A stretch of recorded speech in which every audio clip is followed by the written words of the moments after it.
Welcome to my channel Eduator 7 computer science. आज हम पढ़ेंगे सामान्य हिंदी। इसके पहले के वीडियो में मैं आपको पढ़ा चुकी हूँ जितना कॉम्पिटिटिव एग्जाम्स में आना है सामान्य हिंदी, केवल उतनी ही हिंदी पढ़ाई जाए। यहाँ पे आप देखेंगे और केवल जो वीडियो हम अपलोड करेंगे सामान्य हिंदी का, केवल उतना ही जितना कॉम्पिटिटिव एग्ज़ाम के लिए ज़रूरी है और उसमें ही आपका कॉम्पिटिटिव एग्ज़ाम निकल जाएगा। तो आज हम देखेंगे सामान्य हिंदी। हम पहले के वीडियो में पढ़ चुके हैं, अगर नहीं आपने देखा है तो आप वहाँ पे जाके देख सकते हैं। हमने पढ़ा था भाषा। भाषा जिसका सबसे छोटी इकाई वर्ण यानी कि ध्वनि होती है।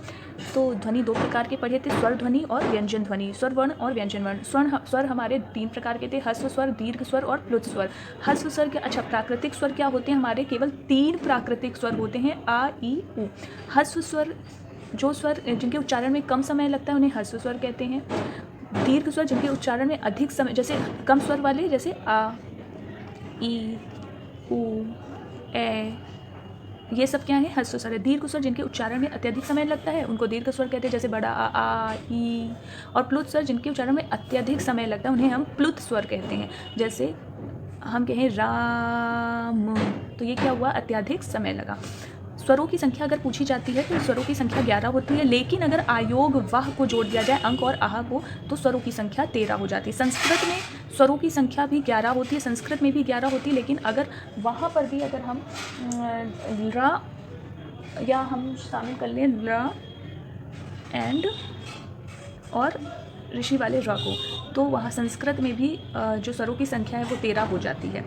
अब हम आते हैं व्यंजन पर। व्यंजन क्या होते हैं और व्यंजन कितने प्रकार के होते हैं, जो आज का हमारा एग्जैक्ट टॉपिक है। देखिए, दो स्वरों की सहायता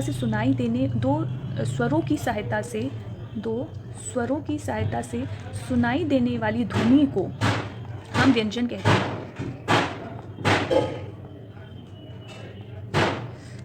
sorry guys for this commotion, यहाँ पे बाहर कुछ हो रहा है, सो I can't help you for that. दो स्वरों की सहायता से सुनाई देने वाली ध्वनि को व्यंजन कहते हैं। अब व्यंजन को कितने वर्गों में बांटा गया है हम ये देखेंगे, क्योंकि इसमें अभी आप वर्णमाला पढ़ने वाले हैं, पर वो वर्णमाला की ज़रूरत अभी आपको पड़ेगी जब आप व्यंजन के टाइप्स को डिफाइन करते हैं। तो आप वर्णमाला वर्ग को जो आप पढ़ने जा रहे हैं तो ये मत समझिए कि ये बेकार है, ये आगे काम आएंगे। जैसे का वर्ग, का वर्ग व्यंजन कौन कौन से होते हैं? का, खा, गा, घा, अंगा, यही तो होते हैं। अब आते हैं हमारे चा वर्ग के व्यंजन। चा वर्ग के व्यंजन होते हैं च, छ, ज, झ, इया। च, छ, ज, झ, इया। फिर आते हैं हमारे टा वर्ग के, जिसमें आता है ट, ठ, टा, ठा, सही से लिख दे रही हूँ, टा, ठा, डा, ना, अना। फिर आता है ता वर्ग का, इसको बोलते हैं ता, था, दा, धा, ना।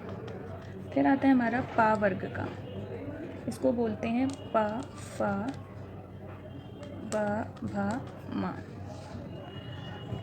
फिर लास्ट में जो 3 आते हैं ये आपके वर्ग हो गए, ठीक है। पहला वर्ग, दूसरा वर्ग, तीसरा वर्ग, चौथा वर्ग एंड 5वां वर्ग।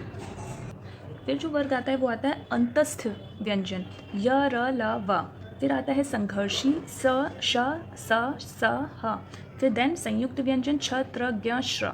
सो these are the 8 types of the वर्ग ऑफ व्यंजन। ये 8 टाइप्स, 8 प्रकार हैं व्यंजन के, 1 2 3 4 5 6 7 8, ठीक है। पहला वर्ग, दूसरा वर्ग, तीसरा वर्ग, चौथा वर्ग, 5वां वर्ग। अब ये देखिए, आपके जब व्यंजन के टाइप्स प्रकार बताऊंगी तो ये वर्ग कितने आपके काम आएंगे, जो कि कॉम्पिटिटिव एग्जाम में पूछे जाते हैं कि स्पर्श व्यंजन किसे कहते हैं, शघोष व्यंजन किसे कहते हैं, और अघोष व्यंजन किसे कहते हैं, अंतस्थ व्यंजन किसे कहते हैं, संघर्षी व्यंजन किसे कहते हैं, और संयुक्त व्यंजन किसे कहते हैं।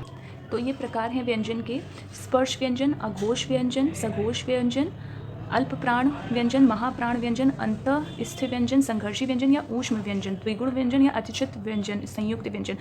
इनको हम कल पढ़ेंगे क्योंकि वीडियो काफ़ी डिटेल, मतलब काफ़ी लॉन्ग होता जा रहा है। तो इसमें हम इस वीडियो को नेक्स्ट वीडियो में इनके प्रकार को पढ़ेंगे डिटेल्स में, क्योंकि हमेशा 1-2 नंबर में ऐसे पूछा जाता है अघोष व्यंजन इनमें से कौन सा, स्पर्श व्यंजन इसमें कौन सा है। तो बहुत ही ट्रिक के साथ मैं आपको कल नेक्स्ट वीडियो में मैं आपको पढ़ाऊँगी। सो अगर आपको ये वीडियो पसंद आया तो please hit the like button and subscribe my channel and share the video. Thank you so much.